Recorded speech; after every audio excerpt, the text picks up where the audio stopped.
Ooh, that's a nice chair.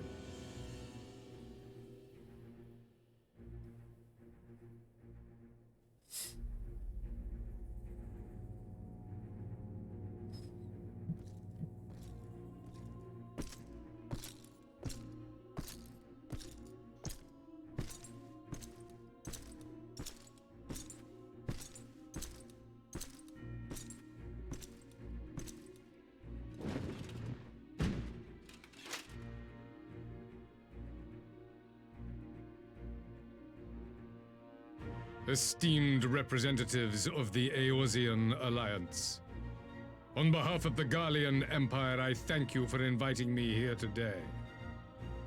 As this parley was convened at your request, I invite you to speak first. Very well, Your Radiance.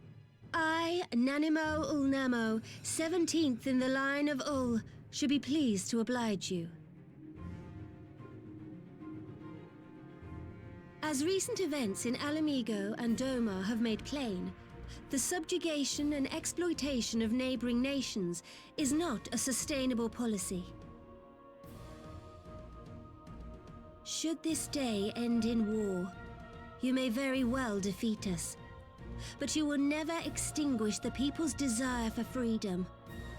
Though it may not be in our lifetime, there will be another revolution, another war, and the cycle will continue. Doma has entered into a concord with the nations of Eorzea, a partnership wherein we recognize one another as equals. Garlemald could be afforded similar treatment. You need only set aside your ambitions and join us in paving a path towards peace.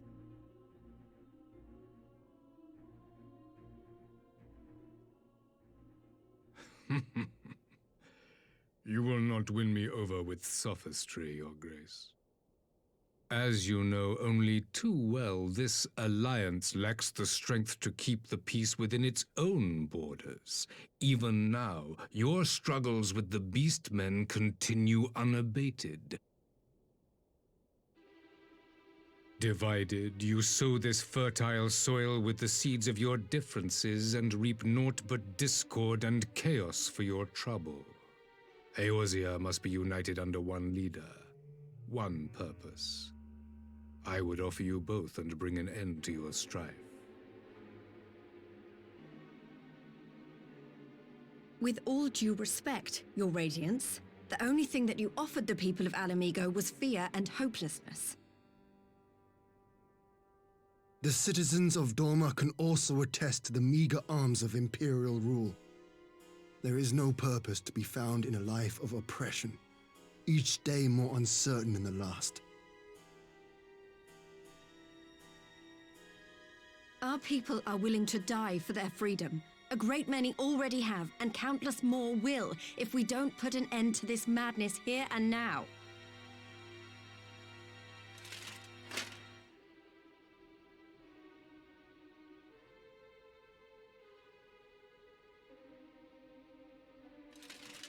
We brought order and stability to your lives. This madness and bloodshed is of your own making. You broke the peace, not Garlemald. Peace. Order. You kill our peoples, despoil our lands, take everything that is ours. And what?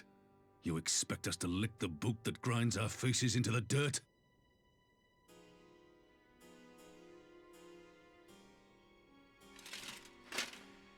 I expect you to weigh the costs, to recognize that countless lives have been lost on both sides in pursuit of a greater good, and to not squander all we have achieved in a fit of petulance.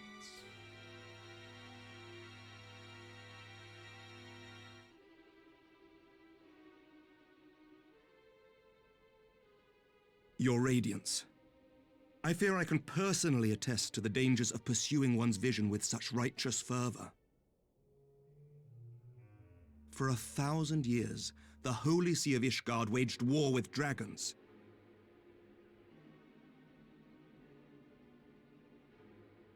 1,000 years of sacrifice, of sorrow and hate, in which we bathed in the blood of friend and foe alike. Had it gone on any longer, we may well have drowned. Yet we have chosen to raise ourselves out of this bloody spiral, and have since made peace with our former enemy. So I understand. No doubt the dragons were more receptive to your overtures in the wake of their leader's demise.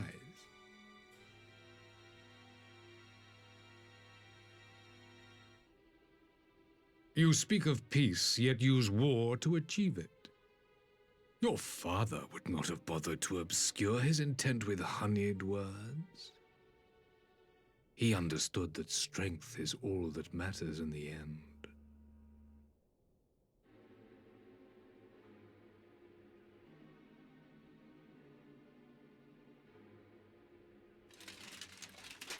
Without his clarity of vision, I can but wonder what will become of Ishgard and her people.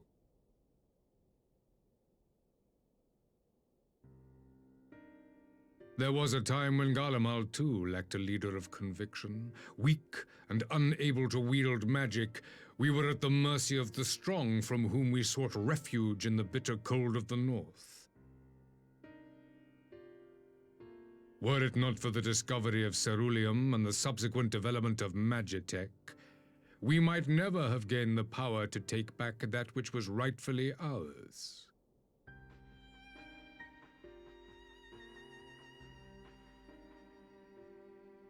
You speak as if your people were the first to have been driven from their homes. Limsa Lominsa was built by wayward souls in search of a place to call their own. On the shores of Vilbrand we found it, and from those humble beginnings did we grow and flourish. And all without robbing our neighbors of their liberty.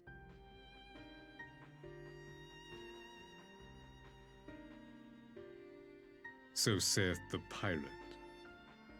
Am I to believe that you simply asked the kobolds to yield up their lands and that they were happy to oblige you? That you did not drive them out like rats in the hold of one of the many ships seized by your privateers?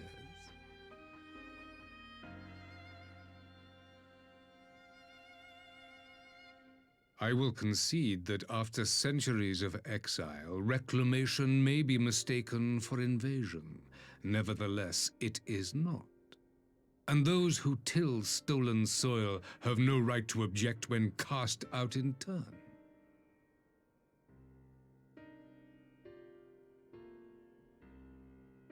Your uncompromising nature rivals that of the Ixal.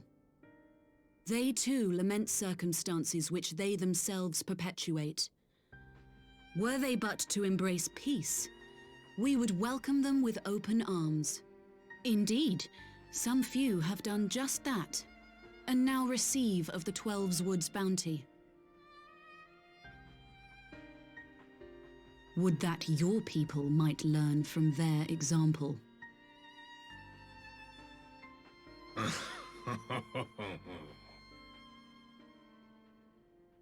You dare compare us to the Birdmen? You who thought to invoke the 12 and threaten all of creation?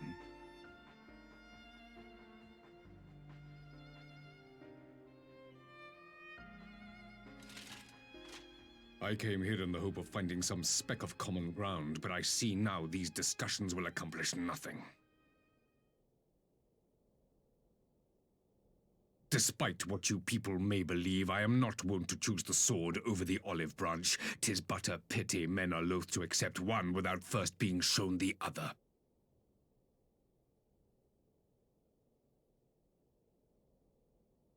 Wait, I beg you. This meeting was supposed to be a chance to find a way forward together, not to bemoan the missteps which brought us here. Please. If you truly consider violence a last resort, there must be a way we can come to an agreement.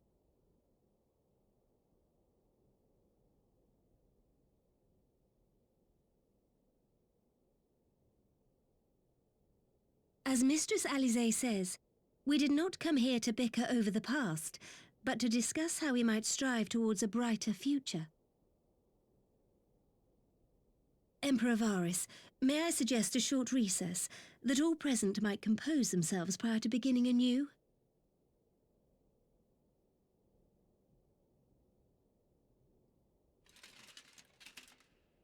Very well. I pray this intermission will suffice to move these talks in a more constructive direction.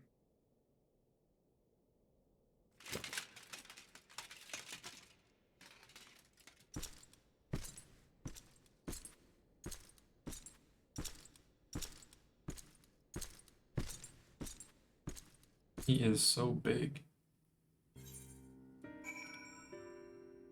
He is a massive person. Man, he had a rebuttal for everything. For everything. Literally everything. He's just like, yeah, but you did the same thing. Yeah, pretty much. I do wonder at Emperor Varys' decision to attend these negotiations. It is plain he has no intention of hearkening to our entreaties. But what then is his goal? It is true that Limsa Lominsa's beginnings were not wholly honorable, but our old wrongs do not make the Empire's deeds right. Yeah, true. For a moment, I feared our talks would descend into violence there and then. Alise speaks of her dislike of politics, but her honest plea may very well have prevented an early battle. I'm gonna go get some water. I'll be right back. Alright. Whatever rebuttal I had in mind was lost when Varis mentioned my father. The man is certainly skilled at keeping his opponents off balance.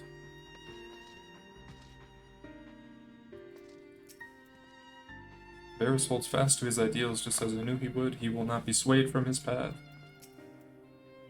Why do I get the feeling the Emperor is hiding something? For years we warred with the Empire with no end in sight. A parley such as this represents a unique opportunity, and I would not squander it with bitter words. Well, I guess we're going to see what happens next.